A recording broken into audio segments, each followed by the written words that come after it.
Essentially, this will be like having another Zoom meeting, but all you have to do is just sit back and watch. So I went over all the readings, the first four readings, the first four entries from the Diary of a Young Girl. Now I'm going to read the last four entries, starting with the November 11th Ode to a Fountain Pen. So if you'd like, you can go ahead and open it up on your computer, or you can just follow along and listen to me. All right. So again, remember, I unfortunately can't put the the story up on the screen for you, so you just have to sit back and listen. All right. So with that being said, let's go ahead and begin. Thursday, November 11th, 1943. Dearest Kitty, I have a good title for this chapter. Ode to my fountain pen, in memoriam. My fountain pen was always one of my most prized possessions. I valued it highly, especially because it had a thick nib, and I can only write neatly with thick nibs. It has led a long and interesting fountain pen life, which I will summarize below. When I was 9, my pen, packed in cotton, arrived as a sample of no commercial value, all the way from Aachen, where my grandmother, the kindly donor, used to live. I lay in bed with the flu while the February winds howled around the apartment house.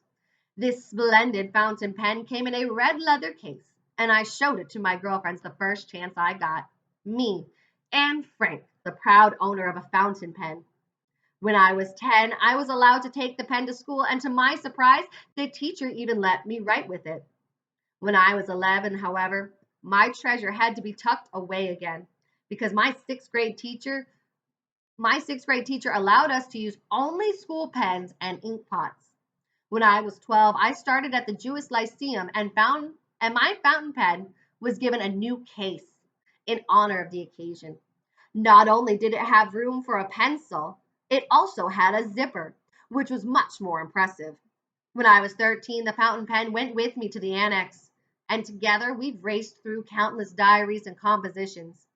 I turned 14 and my fountain pen was enjoying the last year of its life with me when it was just after 5 on Friday afternoon. I came out of my room and I was about to sit down at the table to write when I was roughly pushed to one side to make room for Margot and Father, who wanted to practice their Latin. The fountain pen remained unused on the table while its owner, sighing, was forced to make do with a very tiny corner of the table where she began rubbing beans. That's how we remove mold from the beans and restore them to their original state.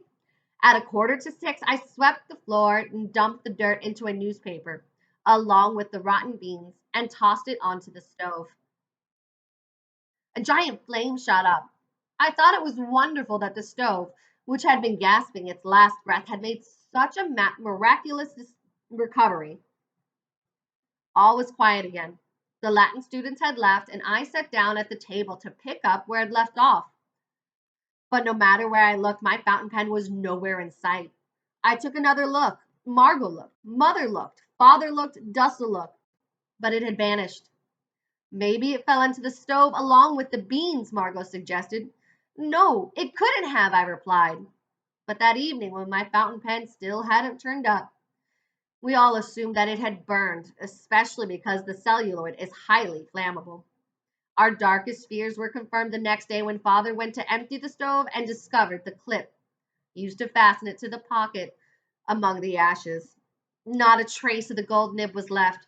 It must have melted into stone, Father conjectured. I'm left with one consolation, small though it may be. My fountain pen was cremated, just as I would like to be someday. Next entry, January 15th, 1944. So now we're a whole year later than when we started. We started in January of 1943. We are now in January 1944. My dearest Kitty, there's no reason for me to go on describing all our quarrels and arguments down to the last detail. It's enough to tell you that we've divided many things like meat and fats and oils and frying our own potatoes. Recently, we've been eating a little extra rye bread because by 4 o'clock, we're so hungry for dinner we can barely control our rumbling stomachs. Mother's birthday is rapidly approaching. She received some extra sugar from Mr. Kugler, which sparked jealousy on the part of the Van Dans because Mrs. Van Dan didn't receive any on her birthday. But what's the point of boring you with harsh words, spiteful conversation, and tears when you know they bore us even more? Mother has expressed a wish, which isn't likely to come true anytime, not to have to see Mr. Van Dan's face for 2 whole weeks. I wonder if everyone who shares a house sooner or later ends up at odds with their fellow residents. Or have we just had a stroke of bad luck? At mealtime, when Dussel helps himself to a quarter of the half filled gravy boat and leaves the rest of us to do without, I lose my appetite and feel like jumping to my feet, knocking him off his chair, and throwing him out the door. Are most people so stingy and selfish? I've gained some insight into human nature since I came here, which is good, but I've had enough for the present. Peter says the same. The war is going on despite our quarrels and our longing for freedom and fresh air, so we should try to make the best out of our stay here. I'm preaching, but I also believe that if I live here much longer, I'll turn into a dried up beanstalk. And all I really want is to be an honest to goodness teenager. Yours, Anne.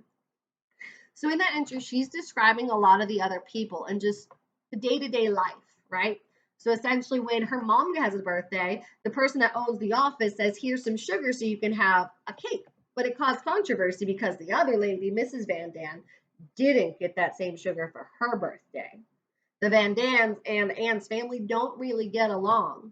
And one thing that Anne notices about one of the Van Dans is Mr. Dussel is extremely stingy, meaning he doesn't want to give anything to anyone. He wants it all for himself. He takes most of the gravy in the gravy boat, he leaves them to do without, and everybody has no choice but to just sit there and say, well, at least I'm not being taken away if I stay here.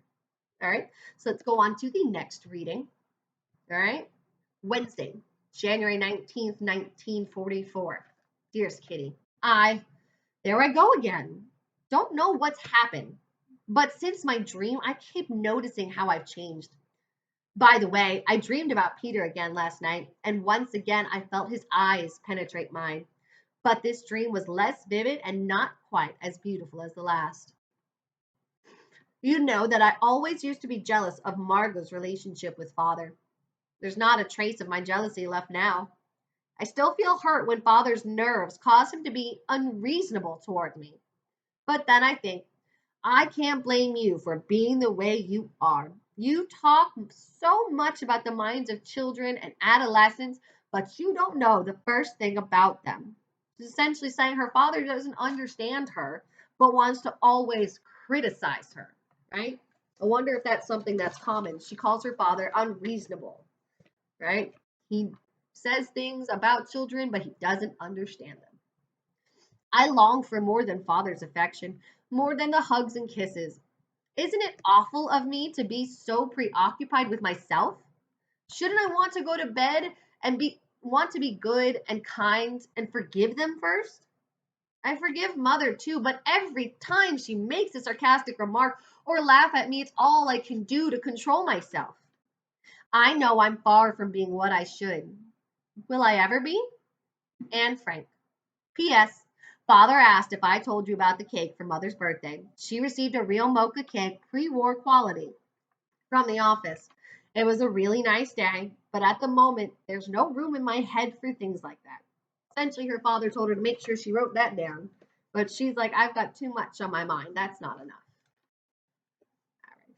So our next reading, Saturday, January 22nd, 1944. Dearest Kitty, can you tell me why people go to such lengths to hide their real selves? Or why I always have to behave very differently when I'm in the company of others? Why do people have so little trust in one another? I know there must be a reason, but sometimes I think it's horrible that you can't ever confide in anyone, not even those closest to you. It seems as if I've grown up since the night I had that dream, as if I've become more independent. You'll be amazed when I tell you that even my attitude towards the Van Dans has changed. I've stopped looking at all the discussions and arguments from my family's biased point of view. What's brought on such a radical change? Well, you see, I suddenly realized that if Mother had been different, if she'd been a real mom, our relationship would have been very different. If Mrs. Van Daan is by no means a wonderful person, yet half the arguments could have been avoided if Mother hadn't been so hard to deal with every time they got onto a tricky subject. Mrs. Van Daan does have one good point, though. You can talk to her. She may be selfish, stingy, and underhanded, but she'll readily back down as long as you don't provoke her and make her unreasonable. This tactic doesn't work every time, but if you're patient, you can keep trying and see how far you'll get. All the conflicts about our upbringing, about not pampering children, about the food, about everything, absolutely everything, might have taken a different turn if we'd remained open and on a friendly terms instead of always seeing the worst side. I know exactly what you're going to say, Kitty. But Anne, are those words really coming from your lips? From you who had to put up with so many unkind words from upstairs? From you who are aware of all the injustices? And yet, they are coming from me. I want to take a fresh look at things and form my own opinion, not just ape my parents as a proverb. The apple never falls far from the tree. I want to re examine the Van Dans and decide for myself what's true and what's been blown out of proportion. If I wind up being disappointed in them, I can always side with father and mother. But if not, I can try to change their attitude. And if that doesn't work, I'll stick with my own opinions and judgment. I'll take every opportunity to speak openly with Mrs. Van Dam about our many differences, not to be afraid, despite my reputation as a smart aleck, to offer my impartial opinion. I won't say anything negative about my own family, though that doesn't mean I won't defend them if somebody else does. And as of today, my gossiping is a thing of the past. Up to now, I was absolutely convinced that the Van Dams were entirely to blame for the quarrels. But now I'm sure that the fault was largely ours. We were right as far as the issues were concerned. But intelligent people, such as ourselves, should have had more insight on how to deal with others. I hope I've got at least a touch of insight and that I'll find an occasion to put it to good use. Yours, Anne. With that, that completes our reading. In your assignments, I do ask that you summarize that last entry. So the main points I really want you to get, her entry here is absolutely beautiful. A lot of what she is saying is that she has learned, she has grown. She pretty much realizes that, yeah, there's been a lot of problems, but if I look back on those problems, I could have avoided them. We could have avoided those problems if we'd have tried to say something different. Not that what they were saying was wrong, but the way they said it made the problems. And if they'd have said it differently, they'd have had less problems. So she wants in her future to be that type of person who thinks about it, who really tries to be objective and doesn't just side with one side or another based off of her family. She wants to do it based off of what she knows is right. Okay. So if you guys have any questions or you want to know anything else about this, you can feel free to message me, remind, whatever it is. But just make sure that you're getting that assessment done by this Sunday or zero is going to go in. You can always make it up, but I have to go back in and manually change it. So please just get it done on time. Everything will be easier. If you don't get it done on time, please message me as soon as you're done. All right, guys?